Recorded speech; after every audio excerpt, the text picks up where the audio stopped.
Good morning. It's once again a pleasure to be in this room. I guess we're switching back and forth between rooms, but with the current situation, here we are in a bigger room. So I do want to thank each and every one of you for coming out this morning for this wonderful update announcement. My name is Vance Badawey. I am the Member of Parliament for Niagara Centre, Parliamentary Assistant to the Minister of Indigenous Services Canada, the co-chair of the Great Lakes St. Lawrence Task Force, and Vice Chair of the Canada-US Interparliamentary Group. Once again, thank you all for coming for this update on the work that is happening to increase the capacity of Canada's electricity grid as part of the work to achieve our goal of reaching net zero emissions by 2050. In Canada's effort to lower emissions and fight climate change, we need access to every tool in the toolbox that we have available to us. This means ensuring that communities across the country have access to reliable and affordable clean energy. Canada has one of the cleanest electricity grids in the world. Approximately 82% of electricity comes from non-greenhouse gas emitting sources, but we want to get to 100%. Because electricity will be required to decarbonize other sectors of our economy, we all recognize that this effort is not just one of one or two organizations, but many, as we will recognize today, as well as in partnership with all levels of government. To meet our net zero by 2050 commitments, Canada will need to produce up to 2 to 3 times as much clean power as it does currently. The government is working with Canada's electricity sector to ensure that this is in place by 2035. In the budget the government delivered almost 3 weeks ago, we made significant strides toward net zero by supporting the electricity sector through measures including the Smart Renewables and Electrification Pathways Program of Natural Resources Canada, which will support additional renewable energy and grid modernization projects. Investments in small modular reactors and other technology critical to making electricity providers less reliant on fossil fuels. Carbon capture. Utilization and storage is key to Canada realizing our net zero ambitions, especially in those regions that rely on fossil fuels. These fossil fuels are relied upon for electricity generation, and once again, a direction that we're moving away from. The refundable CCUS investment tax credit will help make projects happen.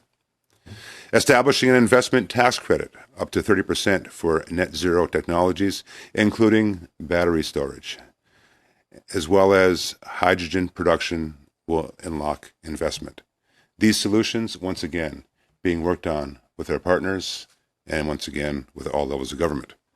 Working with regional partners and stakeholders is critical, and the $25 million to establish regional strategic initiatives to work with provinces, territories, and relevant stakeholders to develop net zero energy plans is important to achieving this. Showing leadership in this sector through initiatives like the Clean Electricity Standard and the Pan-Canadian Grid Council, which would provide external advice in support of national and regional electricity planning. We are building on this foundation. Today, I am pleased to have with us Francis Bradley. Mr. Bradley is the President and CEO of Electricity Canada. Francis will talk about the challenges ahead and how Canada's electricity sector and the government are working together to meet these challenges and make Canada's electricity grid cleaner and better for those generations well into the future. And with that, I'll turn it over to Mr. Bradley. Mr. Bradley, welcome.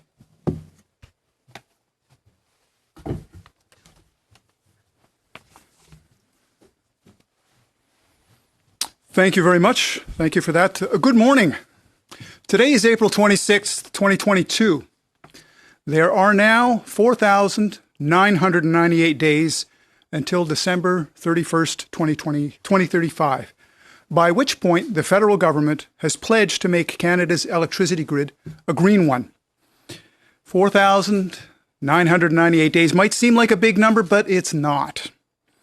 Last year, the federal government committed to net zero by 2050, whereby Canada would stop its reliance on fossil fuels by mid-century. By the government's estimation, Canada will need 2 to 3 times the amount of electricity it produces to decarbonize other sectors of the economy.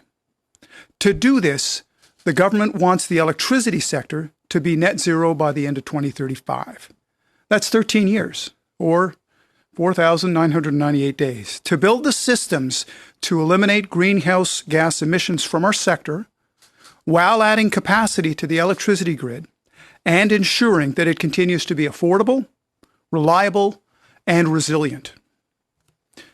Our industry is known for some time that it would have a significant role to play in Canada's net zero future, and Electricity Canada members have unveiled a variety of net zero announcements over the past year, well ahead of even the government's net zero legislation. This week, we're launching the latest issue of our annual publication, The Grid, and in it you can see the breadth of work Canada's electricity companies are doing to ensure that net zero is a reality here in Canada. The task in front of us is not an easy one. While Canada has the advantage of being one of the cleanest electricity systems in the world, with less than 20% of our power coming from fossil fuels, to do this in 13 years is not a lot of time. You can't just flick a switch and suddenly have a greener electricity system. A hydroelectric plant can take 25 years to plan, get approved, and construct. Transmission lines are hugely complicated to survey and then to build. Even making sure that the poles and wires on your street are ready for the increased load will take years of investment. Now, that's not to mention the challenges faced by adding new capacity to replace existing fossil fuel plants, as well as the challenges of regional diversity and the current transmission interconnections. More than anything right now, Canada must transition from discussion to action. Electricity companies are currently in the middle of a consultative process with the government, and it is good that we are talking. And, as Vance has pointed out, there is much to applaud in this year's federal budget. But the clock is ticking, and continued action is needed. Electricity Canada believes that the path to a net zero grid will require an all-of-the-above approach. It won't be one technology or the other. It will be all of them. It won't be some of us. It will be all of us. This means Canada must increase investments in non-emitting energy generation sources, including renewables, small modular reactors, and hydrogen. Support companies working on grid-scale, longer-duration energy storage solutions. Work with provincial and territorial governments to develop more transmission. Support distribution system upgrades, including new innovative smart grid applications. Support further research, development, and deployment of carbon capture and storage. And provide financial assistance, including rebates for behind-the-meter customer energy solutions and energy conservation. What we need right now is support for the scaling up of new technologies. We need backing for research, development, and commercialization. And we need to modernize the regulatory rules in which the industry operates. And we need to do it soon. Decarbonizing Canada's economy is a Herculean task. Decarbonizing the electricity system by 2035 is doubly so. To have a chance of being successful, the electricity industry will, as Prime Minister Trudeau said, need to do more, faster. But the clock is ticking. It's 4,998 days until the federal government has pledged to make Canada's grid completely green.